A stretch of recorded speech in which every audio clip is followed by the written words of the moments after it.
praying to the God of Abraham, Isaac, and Jacob, then you are part of scattered Israel.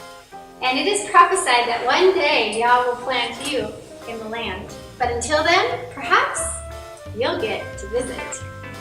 Last Sukkot, we went to visit Israel. Yes, and so today Hadassah and I have 3 travel tips for you. Number 1, travel tip.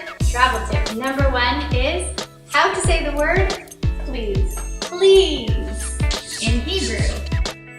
How do you say the word please in Hebrew, Hadassah? Bevakasha. Bevakasha. Bevakasha. Bevakasha. Please, Bevakasha. How do you spell it, Hadassah? Bevakasha.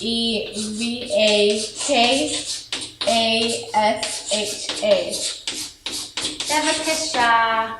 In fact, this is one of my favorite words to say. These sounds so pretty. Bevakasha. All right, travel tip number 2 is something that I don't actually have to show you, unfortunately, but I want to tell you that you need a converter or an adapter when you go to Israel for all of your things that you need to charge. Your blow dryers, your curling irons, your phones, your computers, anything that you need to charge, you need a converter because the power supply is different between the 2 countries. So unfortunately, Isaac packed ours away so good that I can't find it. So it's in storage somewhere. I just couldn't find it for this show.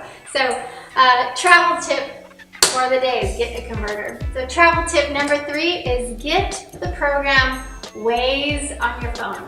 It's W-A-Z. It is a super cool program that you will need when you try traveling around there and you're driving your car. You're like, it's a little bit better than Google Maps and this sort of thing. It's super good because it can tell you if there's construction, or it will tell you if there's a jam. It's kind of dependent on everyone who has Waze. So if you have Waze and you're driving and you see something, then you can make a note of it so everyone else can benefit from it. And it will give you the speed you're going. It will tell you what speed you're going and what the speed limit is. So I really liked, both Isaac and I liked the app called Waze. So those are our travel trips today for you. Hadassah, it's your line. Wake